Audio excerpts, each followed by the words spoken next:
Bom dia, boa tarde, boa noite, enfim, a hora que tu tá olhando o vídeo. Resolvi gravar então esse vídeo com uma breve revisão daquilo que nós estamos trabalhando no 8º ano, que eu já passei em atividades anteriores, como uma revisão, e o importante é que vocês façam a atividade que vai em anexo. E o nosso assunto é... Por ti, América, loco por ti, amor, soy loco por ti, América. Então, nós estamos falando do quê? Continente americano, o segundo maior continente em extensão territorial do mundo.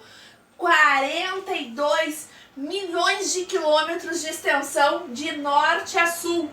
O continente americano, justamente por ele ser tão extenso, que ele tem essa enorme variedade de paisagens e também de climas. Quando a gente fala em limite geográfico, o continente americano é banhado ao norte pelo Oceano Glacial Ártico, a leste pelo Oceano Atlântico, a oeste pelo Oceano Pacífico e ao sul pelo encontro das águas do Oceano Pacífico e Oceano Atlântico.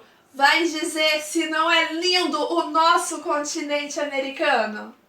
Então, viu as imagens do nosso continente americano? São lindos, né? O nosso continente é perfeito, gente. Vamos valorizar onde a gente vive. Agora, voltando ao nosso conteúdo. O continente americano, em relação ao meridiano de Greenwich, está situado 100% de suas terras no hemisfério que chamamos de ocidental ou hemisfério oeste. E em relação à linha do Equador, o continente americano está situado parte das suas terras no hemisfério norte e parte no hemisfério sul. Agora vamos falar um pouquinho de história!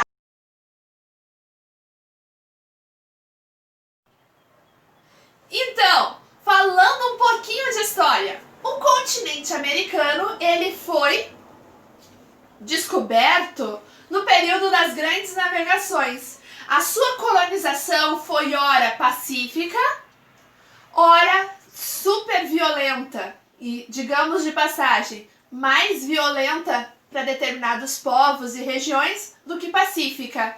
O continente americano, durante esse período, então, das grandes navegações, ficou conhecido como Novo Mundo, e não é o da novela das 6. Observação então, pessoal, falando bem sério agora. Quando eu falo em ora violento, eu me refiro principalmente que quando chega os europeus aqui nas Américas, tribos inteiras de nativos que aqui residiam, como os maias, os incas, os astecas. No Brasil a gente pode falar do povo tupi, guarani, dos charruas aqui na região sul. Essas tribos inteiras elas foram dizimadas, reduzidas a sua população a um número zero ou a um número ínfimo, né? Sem comparação às tribos que aqui viviam antes. Como que o europeu consegue dizimar essas tribos?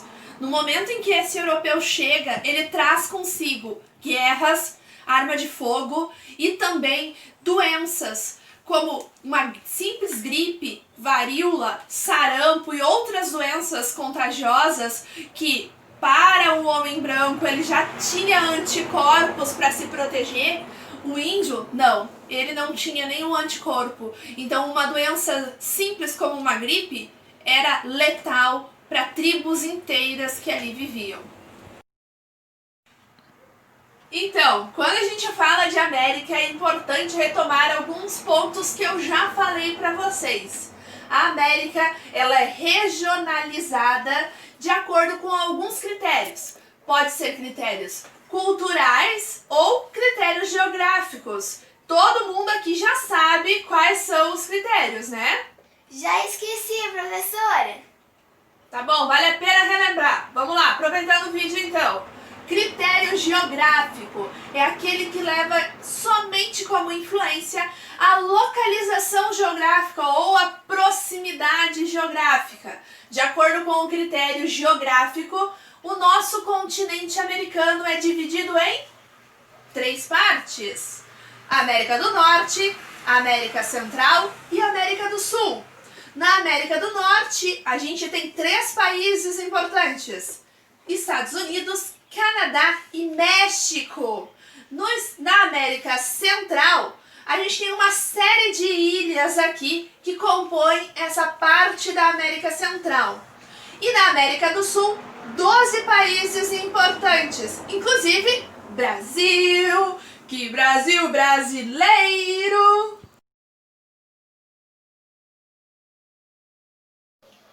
Então, pessoal, eu já falei para vocês o que é o critério geográfico. Agora vamos relembrar o critério histórico-cultural, né? Ou socioeconômico também.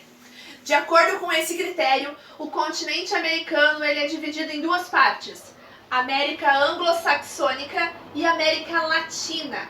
Na América anglo-saxônica, aqui pelo mapa vocês conseguem visualizar que é somente os países Estados Unidos e Canadá, que falam como idioma principal o inglês, mas não único, mas idioma principal o inglês, e por isso foram colônias da Inglaterra. Como colônia da Inglaterra, essa região ela tinha como característica histórica que os ingleses que aqui vieram com a intenção de povoar, de garantir posse e fazer daqui a sua morada, né? Não vieram com a intenção de extrair suas riquezas da colônia e enviar para sua metrópole, lá na Europa. Essa característica, sim, é uma característica da América Latina, colonizada principalmente por portugueses e por espanhóis, que vieram com a intenção de retirar todas as riquezas, principalmente ouro e prata, e daqui levar tudo para sua metrópole lá na Europa, Portugal ou Espanha. Essa característica, então, faz com que a América Latina seja classificada como colônia de exploração e a América anglo-saxônica como colônia de povoamento. É isso. Bom, pessoal, olharam o vídeo? Olhem as atividades que eu enviei para vocês em anexo e eu quero que vocês façam uma análise, um pensamento. Comparem os investimentos que foram feitos em colônias de povoamento, como foi o caso dos Estados Unidos e Canadá, como a América anglo-saxônica, e os investimentos que foram feitos pelas suas metrópoles nas colônias da América Latina. Qual é a diferença em relação à educação, saúde, desenvolvimento que em ambos esses países hoje, antigas colônias, comparem a diferença de uma para outra e me envie junto com as atividades que foram em anexo para vocês. E é isso, um beijo da Prof. Amo vocês!